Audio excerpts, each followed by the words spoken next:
बहुत सारी pregnant females जब भी थर्ड ट्राइमेस्टर में एंटर करती हैं तो उनके मन में हमेशा एक क्वेश्चन रहता है कि मुझे कैसे पता चलेगा कि मेरी डिलीवरी का समय जो है वो पास आ गया है।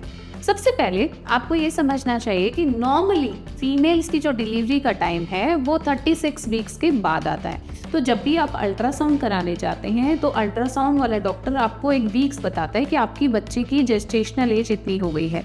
36 वीक्स के बाद कभी भी लेबर पेन्स हो सकते हैं, इसके लिए मेंटली प्रिपेयर रहना चाहिए। अब बात आती है लेबर पेन सही है या नहीं है। तो लेबर पेन सही होने का मतलब है कि हर थोड़ी थोड़ी देर में आपको कॉन्ट्रैक्शंस होना, आपको पेट एकदम स्टोनी हार्ड हो जाना यानी पत्थर की तरह हार्ड हो जाना, कुछ सेकंड्स के लिए होना और फिर रुक जाना।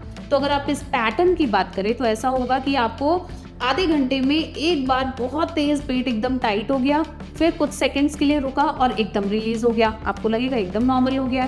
फिर दोबारा इसी पैटर्न में आपको एकदम पेट टाइट हो जाएगा, फिर रिलीज हो जाएगा। तो ये पहला है जिसको हम ट्रू पेन्स कहते हैं, यानी कि ये एक्चुअल लेबर पेन का सिम्टम है।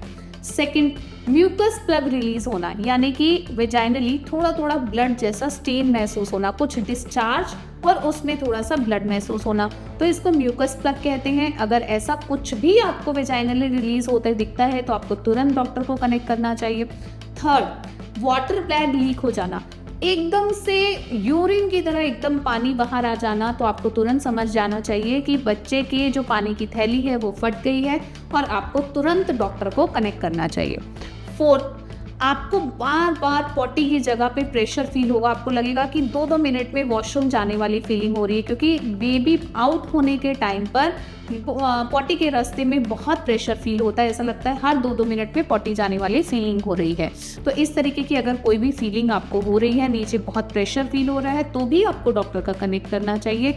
एंड फिफ्थ, पेट जो है जो अब तक एकदम ऊपर की तरफ था, बच्चा प्रेगनेंसी के 8वें महीने में ऊपर की तरफ आ जाता है, बिल्कुल लीवर तक आता है, एकदम से पेट जो है वो नीचे की तरफ खिंचाव महसूस करेगा कि सब एकदम नीचे से बाहर को निकलने वाली फीलिंग दे रहा है। तो इस तरीके के सिम्टम्स अगर आपको देखने को मिलते हैं तो आपको समझ जाइए आपको डिलीवरी का समय आ चुका है, आपको तुरंत डॉक्टर को कनेक्ट कर लेना चाहिए। जब भी पेशेंट कंसीव करके आता है सबसे पहले वो ये सवाल करता है कि मैम मुझे ये बता दीजिए कि मेरी डिलीवरी कब होने वाली है। तो डिलीवरी की डेट आप कैसे कैलकुलेट कर सकते हैं। बेसिकली डिलीवरी की डेट जो होती है वो 40 वीक्स कंप्लीट होने की डेट कंसिडर की जाती है, यानी कि जिस दिन आपको लास्ट पीरियड आया था, सपोज कीजिए आपको लास्ट पीरियड आया था 1 मार्च को, तो वो दिन आपकी प्रेगनेंसी स्टार्ट होने का फर्स्ट डे कंसिडर किया जाता है। तो जिस दिन आपको लास्ट पीरियड आया था उस दिन से 40 हफ्ते जिस दिन पूरे होने वाले हैं, 40 वीक्स पूरे होने वाले हैं, वो दिन आपकी डिलीवरी डेट कही जाती है, एक्सपेक्टेड डिलीवरी डेट, जिसे EDD भी कहते हैं।